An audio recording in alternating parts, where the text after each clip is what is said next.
네, 안녕하세요.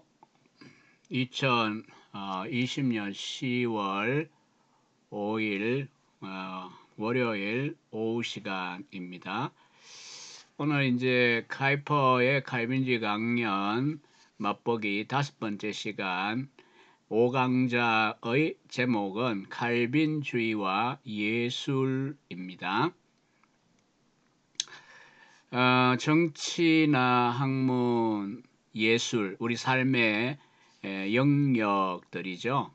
뭐 조금씩은 다 취향이 있는 줄 압니다만, 그러나 역시 또 예술은 예술대로 전문 분야이기 때문에 조심스럽고요. 또 뭐 저 개인적인 예술관을 이야기하는 게 아니고 카이퍼의 칼빈주의와 예술의 관계에 대한 요약이라고 하는 점을 여러분이 기억하시고 이 강의를 들어주시면 좋겠습니다.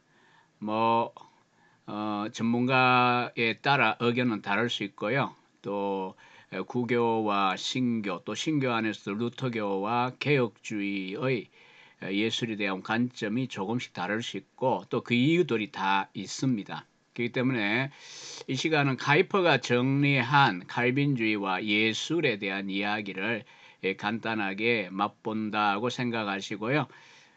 늘 권합니다만 원 책을 열심히 여러분들이 관심 있으면 읽으시기를 바랍니다. 또 하라는 직역본도 준비되어 가고 있는 걸로 듣고 있습니다.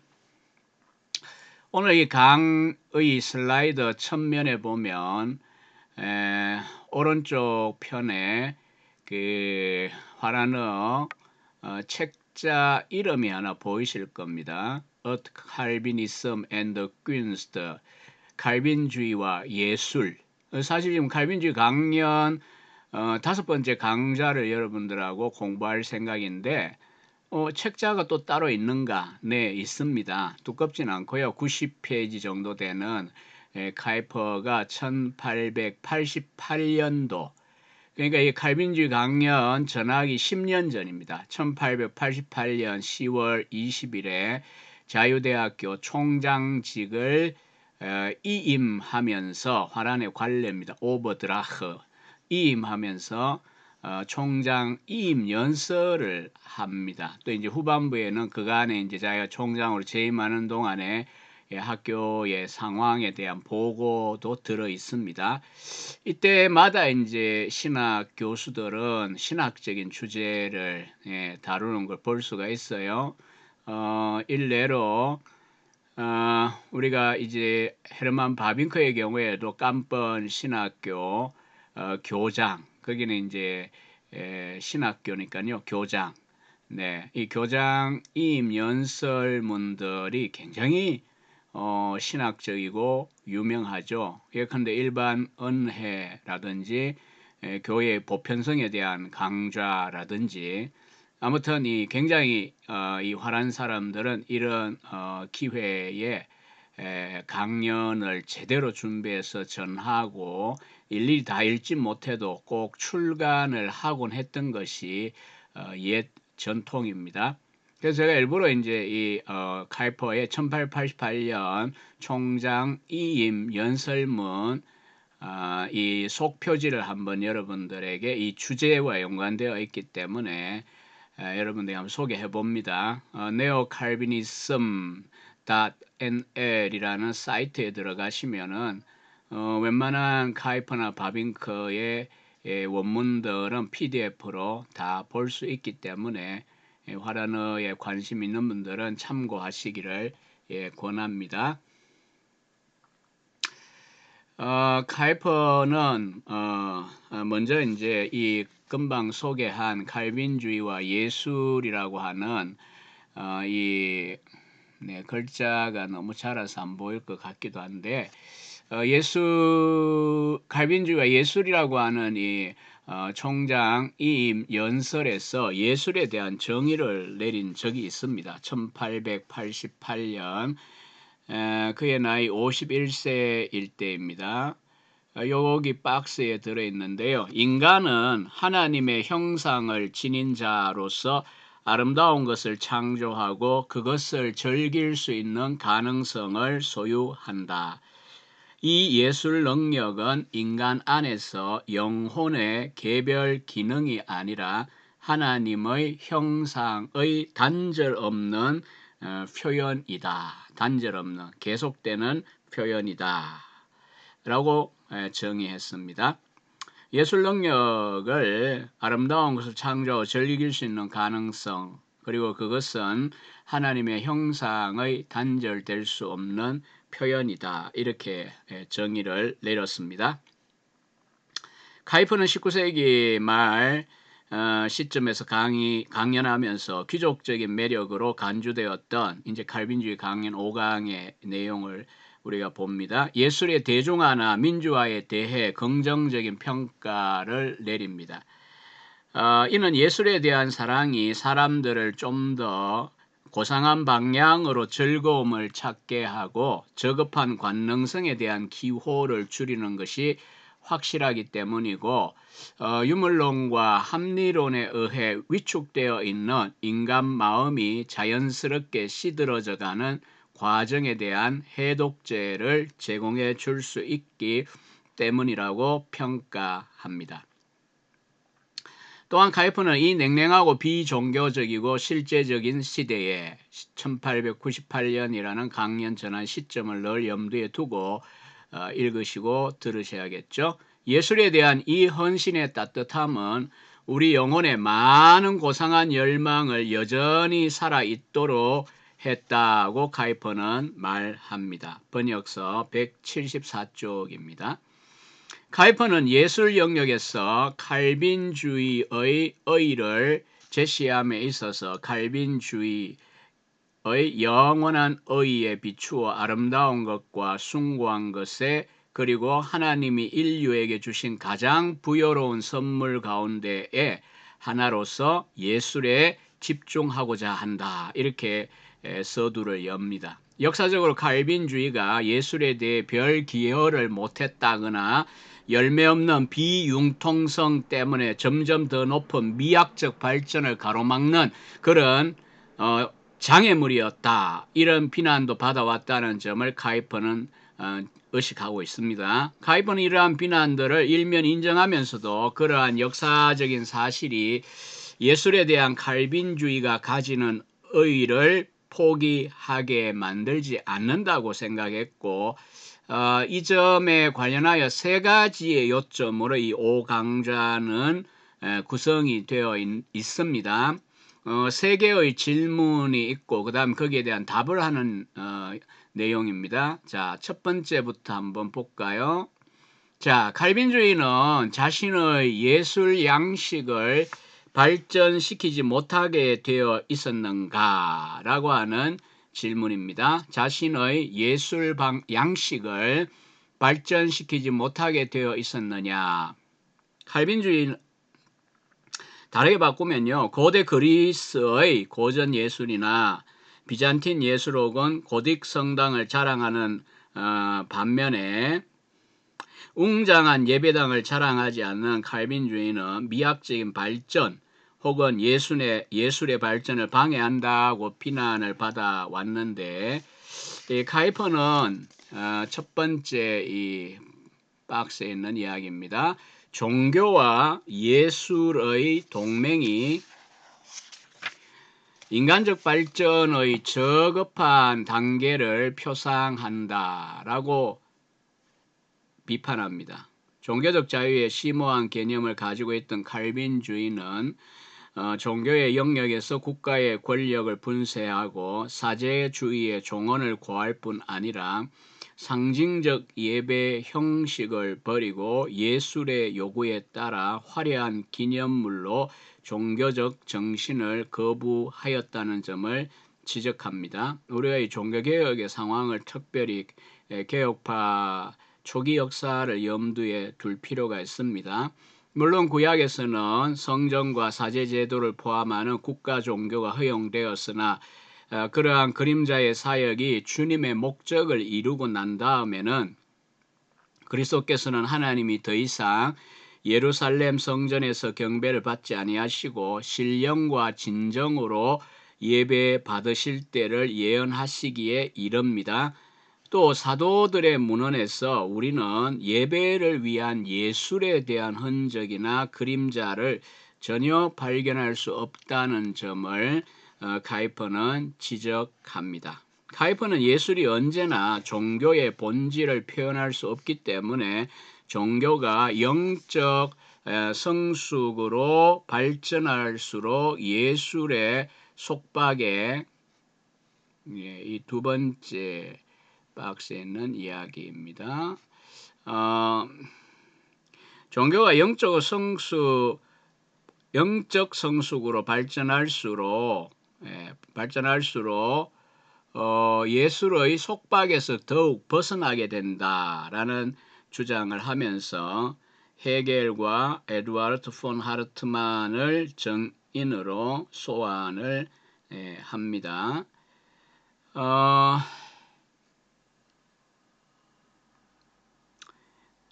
칼빈주의는 자신의 종교적인 원리 때문에 예술을 발전시킬 수 없었다는 점을 카이퍼는 인정하고, 만약 그렇게 했다면 결국 로마교회처럼 낮은 종교 생활 수준으로 되돌아가는 꼴이 되고 말았을 것이라고 비판합니다. 카이퍼는 칼빈주의의 기여는 오히려 종교와 신적 경배를 감각적 형식에서 점점 해방시키고 그 활기찬 영성을 고무시키는 데 있었다고 역설합니다.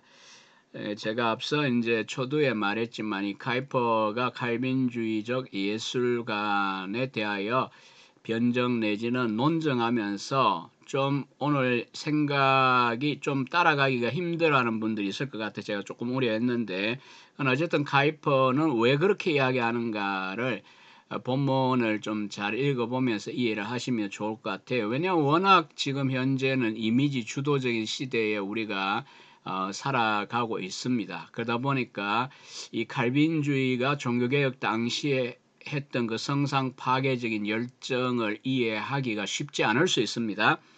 그리고 또 지금 카이퍼가 그 근거로서 이야기하기를 칼빈주의는 종교와 신적 예배를 감각적 형식에서 점점 해방시키고 활기찬 영성을 고무시켰다, 이렇게 이제 역설한다거나 181쪽에 있는 이야기인데요.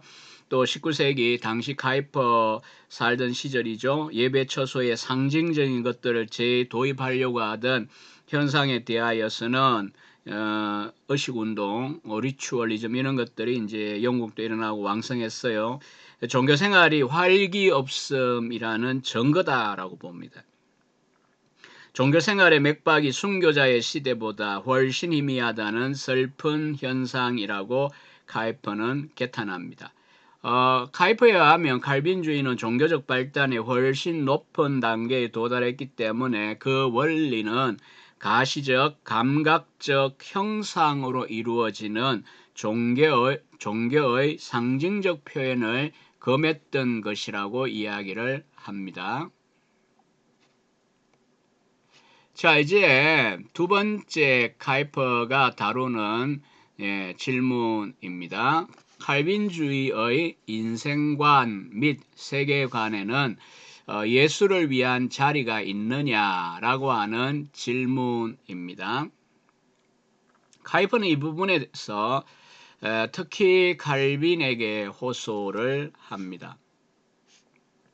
칼빈은 예술의 합법적 사용에 반대한 것이 아니라 격려하고 심지어 권장했다고 소개합니다. 그리고 창세기 4장의 해석에 있어 칼빈은 예술의 출현을 성령의 탁월한 선물이라고 해석했고, 예술의 창조적 능력이 하나님의 관대하심에 대한 가장 분명한 증거라고 말을 합니다.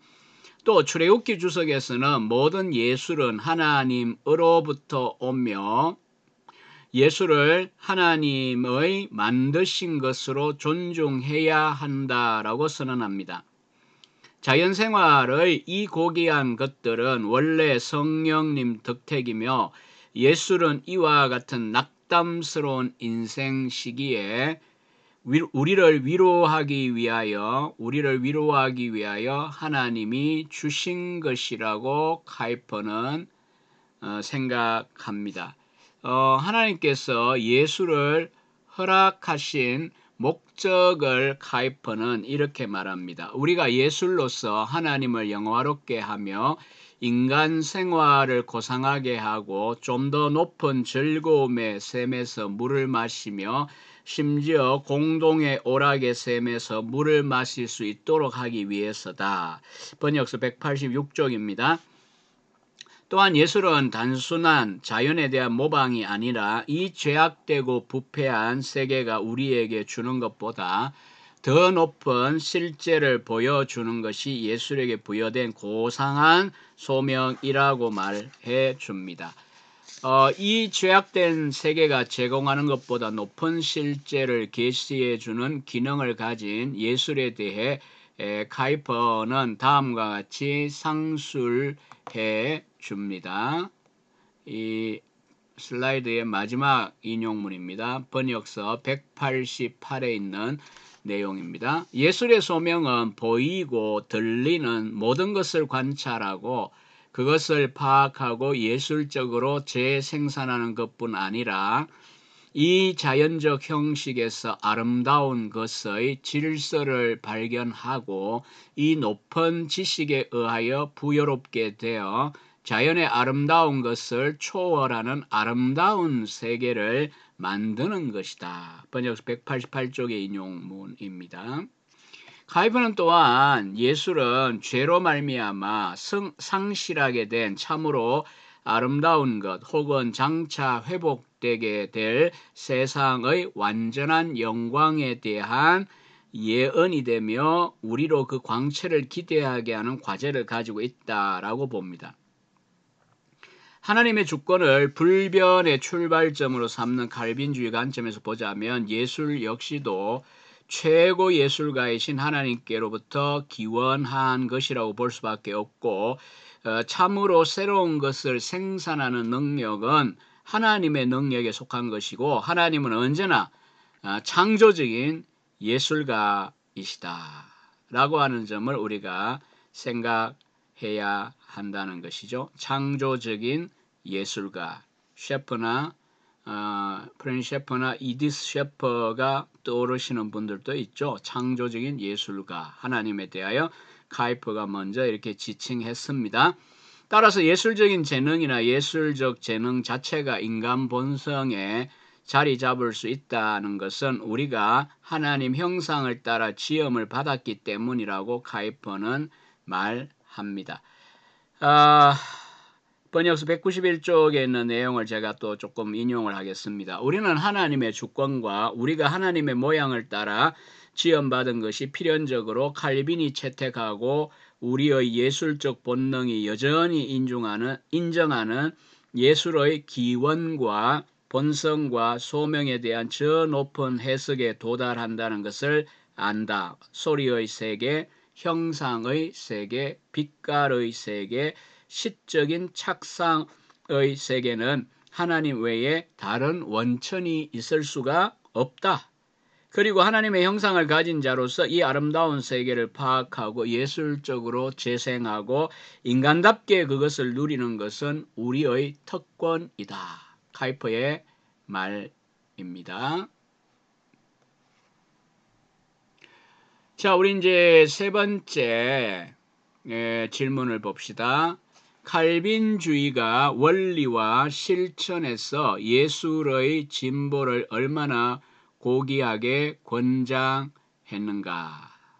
카이퍼는 예술에 대한 후견 역할을 자처했던 교회에게서 칼빈주의는 예술을 해방시키는 데 공헌하였다는 점을 주목합니다. 예술이 중세 말 생각해 보시면 아시겠죠? 예술이 교회의 후원하에 있던 시절에는 기독교적인 예술, 즉 최소한의 형상과 빛깔과 색조로 최대한의 영적 본질을 구현하려고 하는 예술만이 가능했을 뿐이라고 비판합니다.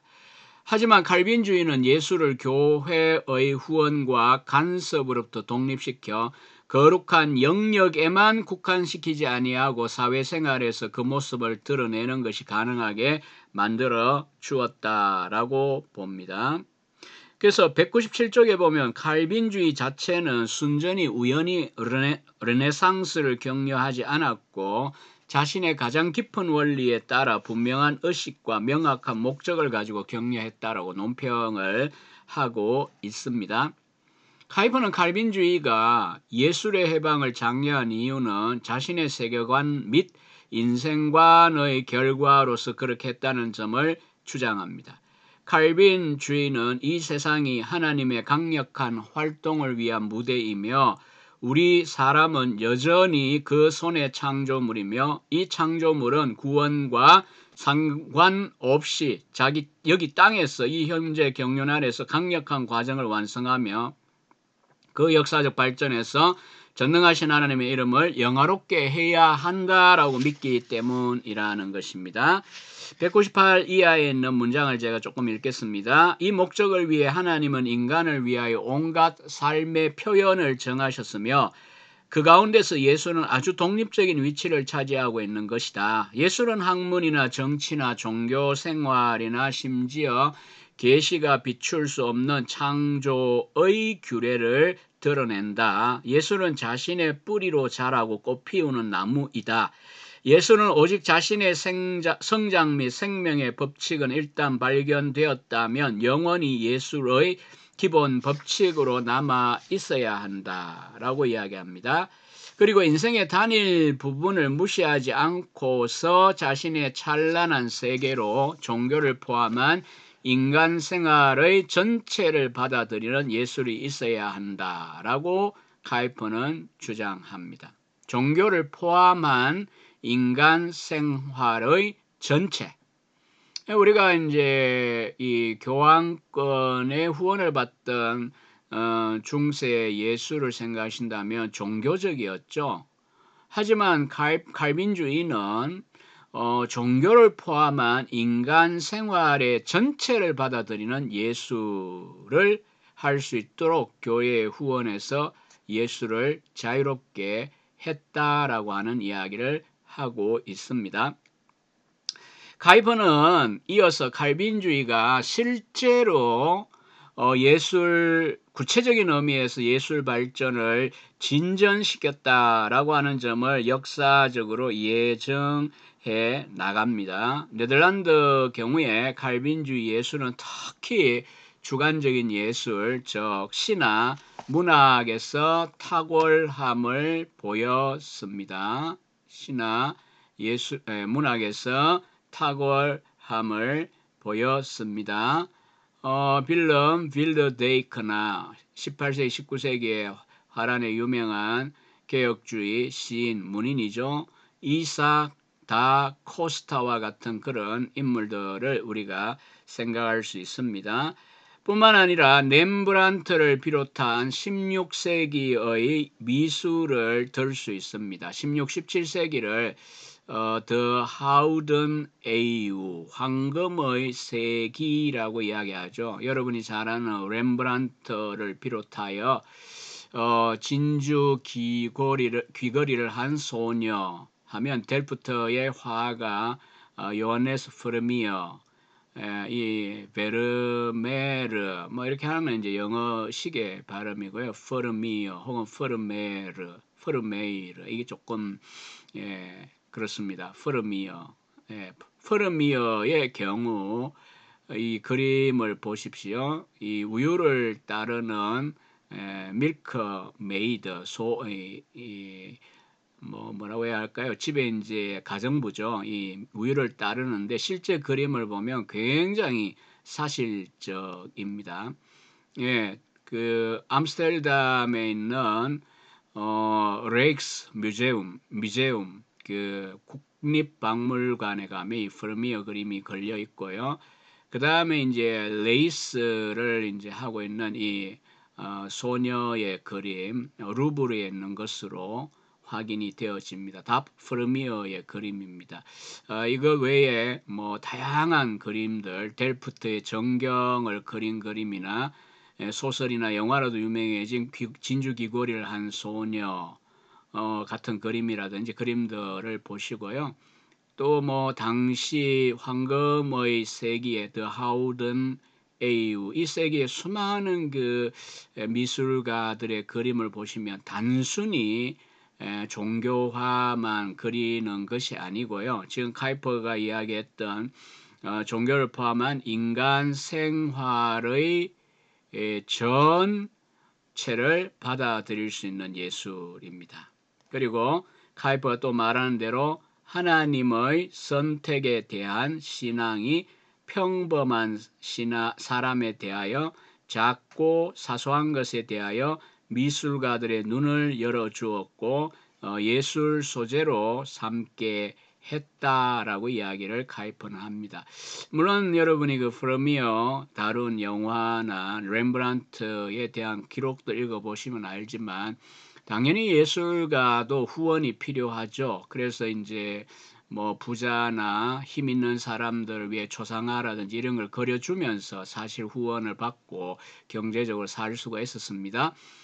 그러나 그럼에도 불구하고 그것만 그린 것이 아니라 카이퍼가 지금 이야기한 대로 평범한 사람, 작고 사소한 것, 그들의 일상적인 삶을 화폭에다가 담는 그 비싼 그림 물감이나 도구를 활용해서 그렇게 화폭에 담는 것이 가능하게 했다. 이게 바로 칼빈주의 네덜란드에서 가능한 일이었다라고 카이퍼는 소개하는 것입니다. 카이퍼는 음악에 대해서도 소개를 합니다. 처음으로 칼빈주의 찬송을 위하여 시편 음악을 작곡한 사람들은 교회의 전통성악에 사람들을 얽어매었던 줄을 끊고 음악의 자유로운 세계에서 선율을 선택한 용감한 영웅이었다라고 봅니다. 칼빈의 제네바에서 로이 부르주아나 클로드 구디멜 등의 활동상을 카이퍼는 소개하면서 칼빈주의가 음악의 발전에 미친 영향력을 논증합니다. 음악에서는 하나님께 대한 신령한 경배 덕분에 칼빈주의의 영향이 매우 긍정적이었다는 점은 아무런 반대 없이 존중받았다라고 카이퍼는 말합니다.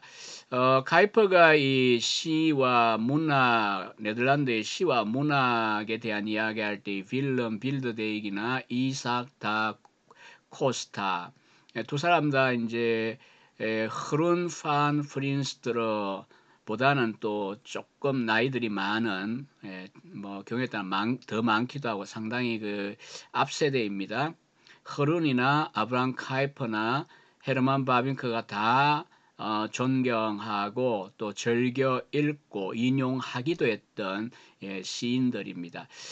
이 화란의 시와 문학에 대한 이야기를 하면서 물론 이제 일반인들에게는 훨씬 더 이제 물타툴리 저기 인도네시아의 그 비극을 그려가지고 굉장히 그 쇼킹했던 그 작가가 훨씬 더 유명할 수 있겠죠, 현대인들에게는. 그러나 이 칼빈주의자들에게 있어서는 윌럼 빌더데이기나 이삭 다 코스타와 같은 시인 혹은 문인들의 굉장히 중요시 되었습니다.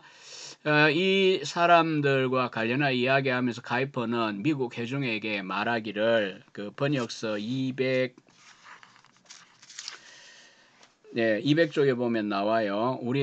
우리 화란의가 좁은 경계에 갇혀 있어서 화란의 시, 포임, 시가 넓은 세계에 소개되지 못하는 점을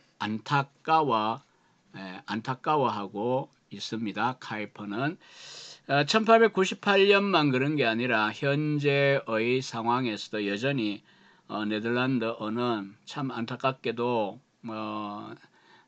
우리에게 좀 거리가 먼 언어이죠. 배우려고 하면 훨씬 더 이제는 도구적으로 쉬워진 시대이긴 한데 뭐 영어 하기에도 다들 뭐 급급하기도 하고 영어만 해도 된다라고 생각하기도 하는데 사실 이런 이제 작가들 또 신학자들 가운데 영어로 소개되지 않은 경우들이 참 많이 있습니다. 최근에 카이퍼나 바빙크에 대하여 영어권이나 영어 의존한 세계에 붐이 일어난 이유도 영어로 주저들이 번역이 되기 때문에 가능해진 걸 생각한다면 이 화란어가 카이퍼가 탄식했던 것 같이 참 제한된 울타리 안에 갇혀 있는데 화란어를 좀 관심을 가지고 특별히 이제 젊은 분들 라틴어도 물론 해야 되지만 화란어 공부도 특히 우리 신학생들에게 권하고 싶습니다. 개혁주의 신학 언어 하나가 문법을 하고 또 언어를 해독할 수 있게 된다면 사전을 붙들고라도 또 하나의 세계가 열린다라고 하는 것은 경험해 본 분들은 다들 아실 것입니다. 상당히 많은 보물 창고가 이 네덜란드어를 할 때에 열리는 것을 여러분들이 경험하게 될 것입니다. 오늘 이제 이 다섯 번째 강연 칼빈주의와 예술에 대한 요지들을 우리가 쭉 보았습니다. 저의 어떤 개인적인 견해나 사견이 아니고요. 아무튼 가이퍼의 이 칼빈주의적 예술가는 뭐 여러분 시청자들 관점에 따라 동의 안 할 수도 있고 어떤 면들은 또 많은 논란이 있을 수도 있는데 뭐 아무튼 책을 읽으시면서 또 피터 헤슬람의 그 박사 논문의 이 주제에 관한 챕터를 읽으시면서 여러분들이 카이퍼가 무엇을 말하는가, 칼빈주의는 예술을 어떻게 다루는가 뭐 등등 공부를 해보신다면 진전이 있을 것이라고 생각을 합니다. 자, 이제 우리가 카이퍼의 칼빈주의 강연을 읽으려고 하는 맛보게 하려고 하는 여정을 시작한 지 오늘로서 다섯째이고요. 이제 내일이면 마지막 여섯 번째 강연 칼빈주의와 미래를 함께 공부하고 이 시리즈는 마치게 될 것입니다. 오늘은 여기에서 마치겠습니다. 감사합니다.